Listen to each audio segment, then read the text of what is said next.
SVB 파산 사태가 터진 지 벌써 일주일이 지났습니다. 다만 여진이 아직까지 지속되면서 증시를 비롯한 글로벌 금융시장에 이 살얼음판이 계속되고 있는데요. 상황이 이렇다 보니까 결국 페드보다 안전하다고 알려진 인물이죠. 투자의 귀재 워런 버핏이 직접 나선다고 합니다. 미국 지방은행 위기가 과연 어떻게 흘러가게 될지 오늘은 이 문제에 대해 진단해보겠습니다. 도움 말씀에 한국경제신문의 한상준 논사위원 나와 계십니다. 안녕하십니까? 네, 안녕하십니까? 네, 앞서 말한 대로 지금 SVB 사태가 터진 지 일주일이 지났습니다. 아직까지 제대로 진화가 되지 않은 모습인데요. 사실 어느 정도 예상은 됐었습니다. 대형은행들은 버틸 수 있지만 지방은행 그만큼 힘들지 않겠습니까? 네, 우리가 이 방송을 통해서 가계부채가 위험수위 도달할 때는 한국은행의 부채를 줄이는 게 급하긴 하지만 사실 그 급하게 줄이면 약자들이 피해를 본다. MZ세대들과 소상공인이 피해를 본다 하는 측면에서 이미 위험세가 높으면 연장시키는 게 굉장히 중요하다는 말씀을 드렸었는데요. 사실은 그 워렌 버핏이 직접 나서고 있습니다는 워렌 버핏이 작년 4월 달에 지방은행 주식을 전부 처분했거든요. 왜 그럴까 하는 측면에서는 페드가 인플레 초기 진단에 실수해서 작년 3월부터 급격히 올랐지 않습니까? 그렇죠. 가계부채가 이미 위험수위 넘은 것처럼 인플레도 위험수위 타이밍을 넘는 상태에서 이걸 페드 입장에서는 그게 급하다고 해서 갤럽으로 금리를 올리면 구성이 오를 것처럼 우리 MZ세대들과 소상공인과 마찬가지로 위기에선 대형은행보다 지방은행이 피해를 보지 않겠느냐 하는 이런 각도에서 워렌 버핏이 지난 그 4분기에 사실 지방은행 주식들을 전부 처분하는 과정에서 이런 걸 어느 정도 감을 잡고 있었던 것이 아닌가 생각합니다.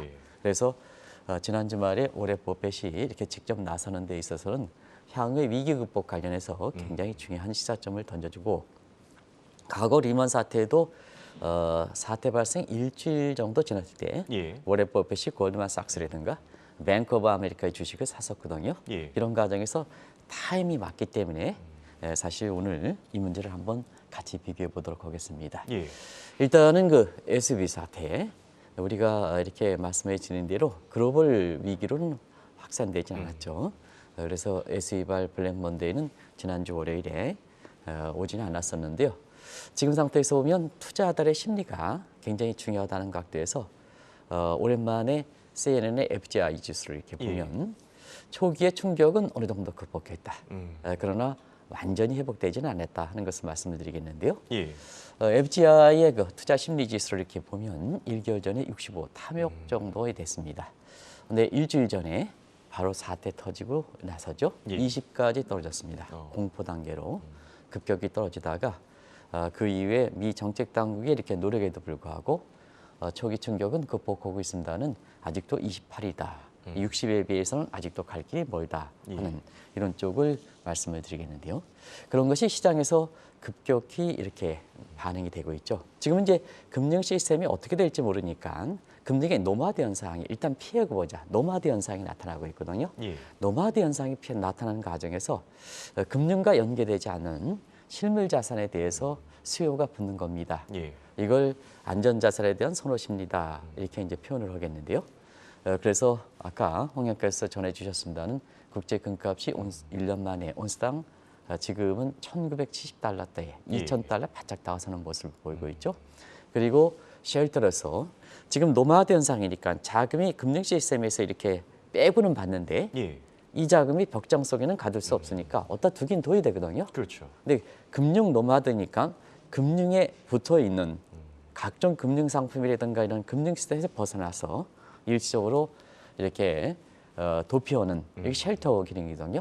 이게 비트코인을 비롯한 가상화폐가 이게 본래 밸류가 있어서 그런 게 아니라 쉘터로서 기능이 되면서 온스당 비트코인 하나에 28,000달러까지 이렇게 진입하는 모습을 보이고 있다고 보겠습니다. 그래서 이것은 금값이 앞으로 유망화되든가 비트코인이 앞으로 유망하는 밸류 자체의 개선보다는 지금 상태의 금융 시스템이 혼란에 나오는 상태이기 때문에 금을 투자해야 된다, 비트코인을 투자해야 된다, 그래서 보유해야 된다. 이런 재테크 개념과는 다르다. 추천은 안 한다 하는 것을 말씀드리겠습니다. 그런 시점에서는 과거에 위기를 경험으로 볼 때는 이번 주가 최대 고비로 될 거로 보이고 이번 주에 페드 회의도 있지 않습니까? 예. 그런 측면에서 이번 주가 최대 고비가 되지 않겠나 이렇게 보고 있습니다. 자, 이번 주가 최대 고비가 될 거다. 그렇다면 어떻게 흘러갈지 그 진행 상황을 알아보기 위해서는 과거 상황을 좀 체크해 볼 필요도 있을 것 같습니다. 과거 SVB 사태 일주일 그리고 또 리먼 사태 일주일 이렇게 비교했을 때 발생 원인부터 사실 다르지 않습니까? 네, 사실 지난 주말에 일주일 이후의 사태에 대해서 리먼 사태 일주일과 SVB 사태 일주일을 비교하는 시각이 미국에서 많이 나왔는데요. 예. 일단은 그 리먼 사태에는 발생 원인이 그린스펀 수수께끼 페드에서 책임이 나왔습니다. 똑같이 책임입니다. 예. 왜냐하면 2004년에 사실은 이거 부동산의 거품을 방지하기 위해서 페드의 당시에 그 그린스펀 의장이 금리를 올렸는데요. 예. 중국이 국채 매입하는 과정에서 매입하니까 가격은 올라가고 금리는 떨어지겠죠. 예. 그래서 기준금리를 올렸는데 사실 거품을 그 붕괴를 잡기 위해서는 시장 금리가 올려야 되는데 중국의 국채 매입을 통해서 매국되다 보니까 이게 이제 그린스펀 수수께끼 현상인데요. 예. 부동산 거품은 더 심해졌죠. 이것이 그 터지는 상태에서 그때의 주체들은 글로벌 IB입니다. 예. 그리고 그때 펀드런이 발생하면서 마진콜이 발생하고 다들 아실 겁니다. 다시 이 마진콜을 회수하는 과정에서 글로벌에 투자했던 자금을 회수하다 보니까 한국이든 그 중국에 사실 위기가 발생하는 미국보다 더 큰 여파가 되는 과정에서 글로벌 위기가 발생했지 않습니까? 예. 그러면 지금은 SVB 사태, 미국의 지방은행 사태를 한번 보겠습니다. 역시 페드의 책임입니다. 예. 똑같이 페드의 책임에서 똑같은 책임이다 이렇게 자막을 남겨주시기 바랍니다. 시청자분이랑 같이 예. 공부하도록 하겠습니다. 자, 똑같이 페드의 책임이다. 근데 지금은 작년에 인플레 초기 진단이 실수하는 과정에서 뒤늦게 허둥지둥하는 과정에서 금리를 올리다 보니까 예. 이번에 구성의 오류 차원에서 이렇게 약자인 지방은행이 이렇게 나올 수밖에 없다 이렇게 됐습니다. 그래서 이번 같은 경우에는 주체가 리먼 사태 때는 대형 IB인데 반해서 지방은행이다. 그리고 그때 당시에는 펀드런이 발생했다에 비해서 뱅크런이 발생했다. 예. 근데 여태의 경우를 파장을 해서 이틀 만에 파산시키고 딜레버리지 과정을 차단시켰다는 얘기입니다. 예. 딜레버리 과정. 이런 과정에서 사실 우리가 우려했던 글로벌 극인유기기 내지는 일주일 전에 블랙 먼데이 사태는 발생하지 않았습니다는 예. 여전히 금융 위기에 대한 낙인 효과, 미국에서 있을 수 없는 2008년, 2009년에 위기가 발생하는 과정에서 아직도 거기에 대한 굉장히 큰 충격들이 미국의 자산가를 중심으로 해서 남아있는 상태거든요. 예. 여기에 대한 스티그마 이펙트 때문에 예금자라든가 투자자는 여전히 불안한 상황이다. 이렇게 보시면 되겠습니다. 지금 SVB 사태랑 리먼 사태 이 발생 원인부터 근본적으로 다른데 그런 만큼 진행 상황도 좀 다를 수밖에 없지 않겠습니까? 네, 당연히 이제 진행 상황이 다를 수밖에 없는데요. 지금 상태에서는 정도 차이가 있을 때 진행 상황이 다른 과정에서 그때 당시에 리먼 사태 일주일 됐을 무렵에 나왔던 용어들이 툭툭 튀어나오고 있다고 됐습니다. 그런 과정에서 가장 먼저 이번 그 SB 사태, 또 CS 사태, 그리고 나머지 지방은행 이런 사태가 잇따라지다 보니까 예. 일단 앞서 말씀드린 같이 금융 노마드, 금융자가 붙은 데에서는 빼고 본자는 그게 이제 투자자라든가 예금자 입장에서는 과거 금융의 경험이겠죠. 예.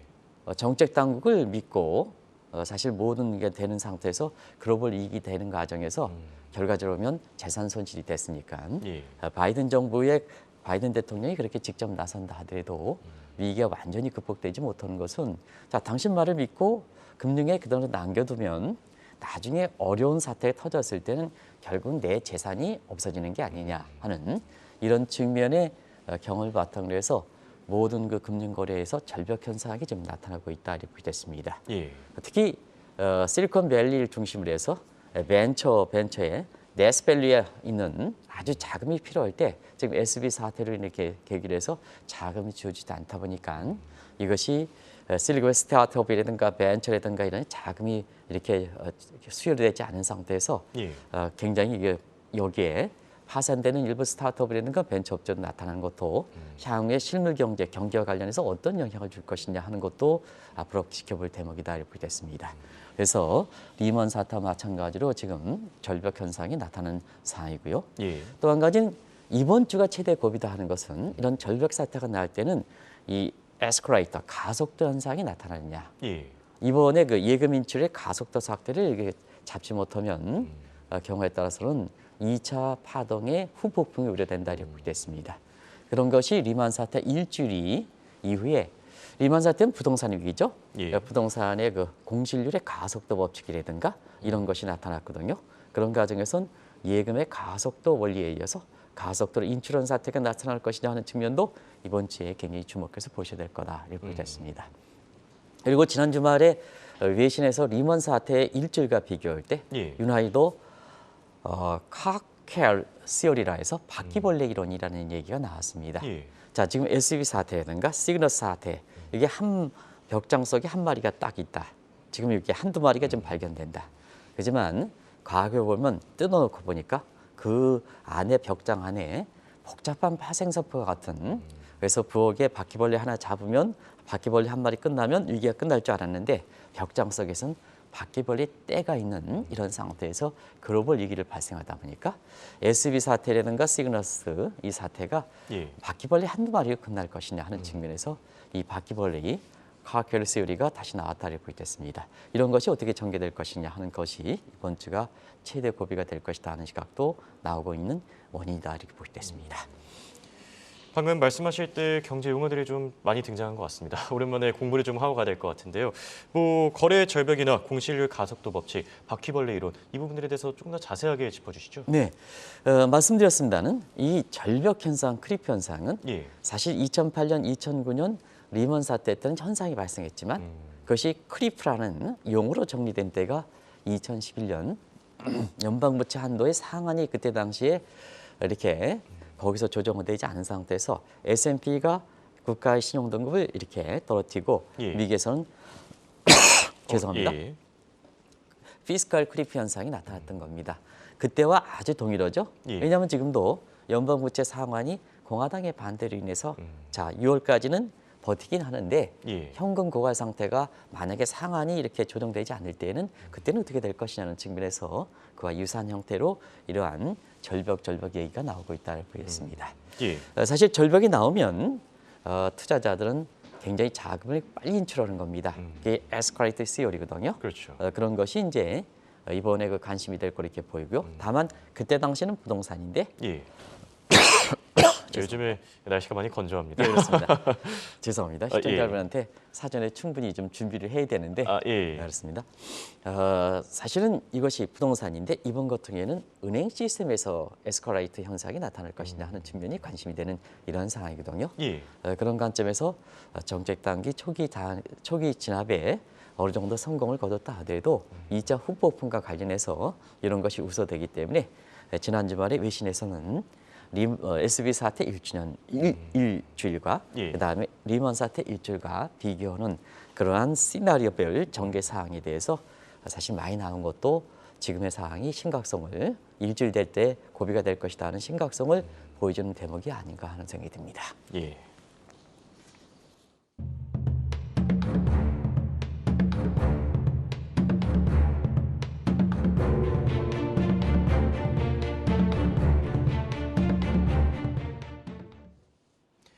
SVB 사태와 리먼 사태를 비교해보고 있습니다. 지금 발생 원인에 대해서 체크해봤고요.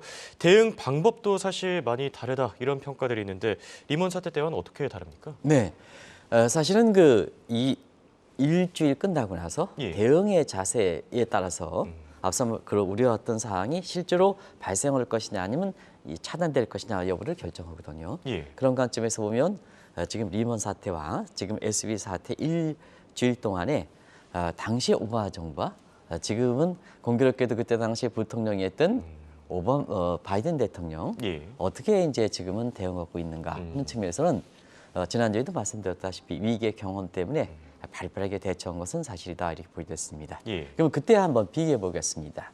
오바마 대통령 사실 의욕적으로 또 많은 기대 속에 이렇게 나왔습니다는 그때 막상 이렇게 미국에서 2008년 서프라임, 2009년 리먼 사태 이렇게 발생했을 때는 오바마 대통령도 미국에서 위기가 과연 발생할 것이냐, 또 이게 금융위로 될 것이냐, 당신도 반신반의했다. 예. 결과적으로 보면 초기 대응에 가장 중요한 게 타이밍이 중요한데요. 타이밍을 반신반의 속에 놓쳤다는 얘기입니다. 그것이 일주일에 걷잡을 수 없는 환경이 됐다 이렇게 보시면 되겠습니다. 예. 두 번째는 원인이 정확히 진단돼야 거기에 대책이 나올 거로 이렇게 보이는데요. 그때 당시는 복잡한 파생 상품의 기법이 사실은 법망을 피워가는 골드만삭스라든가 JP모건 같은 이런 복잡한 파생 상품의 기법에 의해서 예를 들어서 자 고객들의 돈을 이렇게 1억 원 가져오면 예. 사실 법망을 피해서 이것을 레버리지 비율을 100배까지 올려서 사실은 그 100억 투자하는 모습이거든요. 사실 그 좋은 측면에서는 아주 파생 상품의 기법이다 이렇게 얘기하지만 사실 그 원금 대비해서 100배 투자해서 이거면 거짓말 투자가 되는 사기꾼이 되는 거거든요. 예. 그게 결과가 어떻게 되느냐? 결과가 좋으면 아주 훌륭한 이렇게 투자자들이 이렇게 얘기하는 반면에 실패를 하면 사기꾼이라는 얘기가 나오는 겁니다. 그게 보는 시각에 따라 다른 거거든요. 예. 그런 것 중에서 복잡한 파생 기법의 원인이다 보니까 원인 파악이 어려웠다. 그러다 보니까 대책도 상당히 강구하기 어렵다 이렇게 보겠습니다. 예. 대책이 강구한 게 저렇게 사실 그 위기를 발생하면 위기 발생한 책임자가 져야 되거든요. 예. 그것이 이제 도덕적 해이를 방지하면서 자기 책임 원칙을 확실히 해야 남한테 피해되는 이런 문제가 차단시키는 것이 위기 극복이지 않습니까? 예. 그것이 제도적 측면이든 감독적 차원이든 그러나 그때 당시에는 버냉키 의장이 대공황의 전문가라 하더라도 구제금융을 주는 쪽에 초점을 맞춰서 위기 극복되기 때문에 자 문제가 터지는 곳에 구제금융을 주면 두 가지 문제에서 당신의 책임을 진 데서 돈을 준다? 그것도 국민의 세금을 준다? 이런 측면에서 보면 국민 입장에서는 그거에 대해서 공감하지 않았다는 얘기입니다.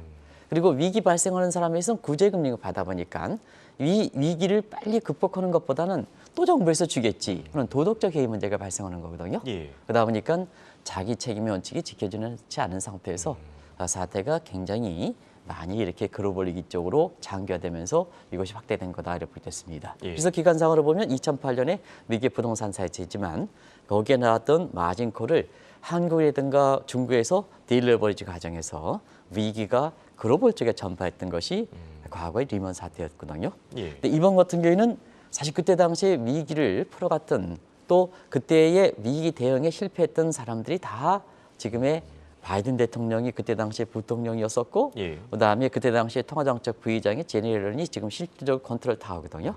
그런 과정에서 그때와는 다른 측면에서 지금 대응하고 있다 이렇게 보겠습니다. 예. 그래서 여전히 불안감은 남아있지만 바이든 대통령이 전면으로 나선 것, 뭐 다들 아시겠고 제니 옐런이 풍부한 경험을 바탕으로서 조율을 잘한 것, 예. 그리고 도덕적 해이라든가 자기 책임 원칙을 방지하기 위해서 시장의 협조를 구하는 것. 그래서 골드만삭스라든가 JP모건이 파산됐던 SB를 바로 인수한다든가 예. 또 시장에 책임자가 있었던 바이든 대통령이 정책 단계 책임자라면 시장에 어떻게 보면 책임자 역할을 하는 것이 워렌 버핏이 바로 지난 주말에 이렇게 불안감을 해소시키기 위해서 같이 이렇게 만나는 미 정책들 만나는 이런 모습이 과거 리먼 사태의 일주일 이후에 극복하는 모습과 지금의 극복하는 모습과 다소 다르다는 것을 말씀드리겠습니다. 확실히 이 위기 파이터들이 다 모인 만큼 좀 마음이 좀 어느 정도 안정되고 사태도 좀 진정되는 것 같은데요. 그래도 시장의 불안감은 사실 여전한 것 같습니다. 네, 시장의 불안감이 만나 있는 것이 지난 주말에 3대 주가가 떨어졌던 배경이죠. 예. 그리고 안전자산에 해당되는 금값이 2,000달러에 헌다든가 쉘트로서 부각되는 비트코인이 28,000달러에 진입한다든가 예. 이런 쪽의 모습이 되겠죠. 그래서 국제 금가라든가 쉘트로서 비트코인 가격이 올라간다 해서 그 투자 추천하는 지난 주말에 유튜버들의 그 시각이 있는데요. 금값이라든가 사실 그 비트코인이 올라가는 건 밸류가 좋아서 보다는 쉘터 성격을 갖고 있기 때문에 추천은 안 하겠습니다. 예. 그만큼 시장이 불안하다 하는 측면에서 자 정책 당국은 잘 해가는데 왜 이렇게 시장이 불안할까? 예. 과거 위기의 경험이 있기 때문에 그렇습니다. 정책 당국이 잘 하더라도 그대로 정책 당국을 전부 신뢰를 한다면 이렇게 시장에서 이렇게 불안한 상황이 나타나지 않겠죠. 예. 근데 과거의 경험이 있기 때문에 당신네 나를 믿고 했기 때문에 결국은 재산 손실이 됐거든요. 그런 과정에서 정책 당국에서 바이든 정부가 아무리 잘한다 하더라도 그때 낙인 효과 때문에 굉장히 지금 시장은 불안감이 가시지 않는 거다 하는 걸 말씀드리겠습니다. 예. 정책 당국이 잘못해서가 아니라 그렇습니다. 그래서 이 문제를 한번 이렇게 짚어드린 적이 있습니다. 예. 그래서 SB 사태에 따른 공포, 서즌스탑 문제, 지난번에 설명에 스티그마 공포, 금융 위기의 경험이 있기 때문에 투자자들도 시장 간의 엔타이 머니 무브라든가 그다음에 마진컬 공포 그리고 뉴 엠놈 앞으로 어떻게 전개될지 모르겠다. 예. 비단 이번에 은행 사태가 이렇게 정리된다 하더라도 또 다른 위기가 오지 않겠느냐 하는 쪽에 그렇습니다. 항상 이제 제가 뭐 여러 가지 강의를 통해서 이렇게 얘기하면 항상 이 코로나 위기가 끝나면 이전으로 돌아갈 것이다. 굉장히 안정적인 안이한 마음을 갖고 있습니다. 예. 근데 경제가 사실 앞으로도 어렵지 않을 때가 없습니다. 홍영크 한번 생각해 보세요. 예. 어렵다는 것은 리스크가 발생한다는 얘기인데요. 리스크가 있기 때문에 정책 당국도 리스크 매니지먼트라는 게 경제 정책이고 기업의 리스크 매니지먼트는 기업의 경영 전략이고 리스크 매니지먼트라는 게 쟤네 재테크입니다. 예. 만약에 리스크가 없다면 확실한 세계라면 사실은 모든 이론과 규범이라든가 금융 당국이 필요 없겠죠. 그렇죠. 내 돈 뭐 당신 안에는 확실한 세계니까 게임 세어가 이루어지지 않지 않습니까? 예. 그래서 뭐든지 이번에 사태가 위기가 진정된다 하더라도 앞으로 위기는 계속될 수밖에 없는 이런 상황이거든요. 예. 그러다 보니까 자연스럽게 지금 위기가 계속되는 상태에서 위기와 관련된 용어들이 계속 나온다 이렇게 됐습니다. 지난 주말에 외신에서 보면 루비니 교수가 굉장히 바빴죠. 왜 그럴까? 예. 바로 지금 물가가 완전히 잡히지 못한 상태에서 이번에 위기가 이렇게 터지면 앞으로 향후 경내에 만약에 이렇게 최악의 시나리오를 가져갈 때 자, 쿼드럴콜 공포, 시장이 불안하다. 그러면 신용 경색이 더 심해진다. 예. 그러면 은행 위기가 더 심해진다. 그러면 은행은 실물에 자금을 공급해 주는 거기 때문에 지금의 실리콘밸리의 벤처라든가 스타트업이 굉장히 도산되는 것과 마찬가지로 이것이 심화되면 경제 위기지 않습니까? 예. 그러면 SF 위기가 되지 않습니까? 위기가 이렇게 인플레가 잡히지 않으니까 실물경제 침체 스태그플레이션 그리고 저기 은행이 파이낸셜 크라이시스 그래서 스태그플레이션 플러스 파이낸셜 크라이시스 SF 복합 위기 누가 얘기해서 루비니 교수가 사실 이렇게 지난주 외신에서 굉장히 바쁜 이렇게 모습을 보였죠. 예. 그런 것이 이제 그런 각도다를 보게 됐습니다. 자, 이번 주가 고비가 될 것으로 보입니다. 굉장히 중요한 순간에 서 있는데요. 이럴 때 지금 구원투수로 바로 뒤에 워런 버핏이 나섰다고 하죠. 네, 저희 경제정책의 당국자의 최고 책임자 바이든 대통령, 예. 그다음에 시장의 최고 책임자 내지는 대통령이 이렇게 월가의 대통령이 워렌 버핏이라 그러죠. 예. 그런 상태에서 왜 워렌 버핏이 나왔을까 하는 측면은 이번 주에 미국 시간은 내일부터 페드 회의가 있습니다. 예. 역시 시장에서는 페드가 이렇게 최후의 보류, 구원 투수 역할을 하지 못한다는 얘기입니다. 작년에 인플레가 초기 진단이 실패했고, 그다음에 이번에 사태가 당신네들이 이렇게 급격히 금리 우리를 올리는 과정에서 당신들이 저지른 측면이 있기 때문에 예. 지금 3월 회의에서 금리를 0.25 내지는 동결 이런 문제에 대해서 과연 금리를 동결한다. 그러면 시장에선 그대로 익힐까? 증시에선 반드시 주가가 올라갈까? 하는 측면에서는 오히려 시장의 불안감을 초래할 수 있다. 예. 위기가 그만큼 심각한 거냐? 이렇게 이길 수도 있다는 얘기입니다. 그렇죠. 그래서 보니까 자 0.5% 빅스텝에 얘기해서 금리 동결의 중간선에서 가지 않겠느냐 하는 쪽에 앞서 매일까지 0.25%포인트 지난주에 강설원자인 제라미 시겔도 이번에 금리 동결보다는 0.25%포인트 가거든요. 예. 이게 바로 사실 미필적 고의다 이렇게 보시면 미국에서는 이게 미필적 고의인데요. 금리를 0.25% 의도와 달리 시장에서 익힐 수가 있다는 얘기입니다. 예. 이런 대목이 이번 주에 단순히 금리를 동결하는 것이 주가 호재다 이렇게만은 볼 수가 없다 이렇게 보겠습니다. 결국 투자의 심리를 안정시키는 게 중요하거든요. 예. 자 정책 당국은 시장의 생들을 잘 모릅니다. 밖에서 떨어가 있기 때문에. 근데 시장에서 맨날 플레이 역할을 하는 최고 책임자가 워렌 버핏이거든요. 예. 그런 과정에서는 지금은 심리가 중요하다. 리먼 사태 일주일 지나서 그 이후의 상황은 투자 심리를 안정시키는 게 중요하다는 측면에서 시장의 생리를 잘 알고 시장의 기법이라든가 잘 아는 그다음에 이미 작년 4분기에 구성의 오류를 통해서 사실 지방은행의 주식을 전부 이렇게 처분했던 예. 워렌 버핏이랑 다시 시장에 정책 당국과 이렇게 모습하는 거 보면 미국에서 이렇게 보면 자 정책 당국의 겸손한 태도도 읽을 수 있다 하는 측면에서 우리가 최악의 사태를 방지할 수 있다 하는 측면에 안도감을 가질 수 있지 않냐 생각합니다. 예. 그래서 아까 이 홍영권께서 구원투수 이렇게 얘기하네요. 그 소리가 아주 크게 들립니다. 예. 미국이 이런 정책 당국의 겸손한 모습, 풀어가는 목적 풀어가는 모습 이런 것이 투자 심리를 안정시키는 데 도움될 수 있지 않냐 하는 생각이 듭니다. 예.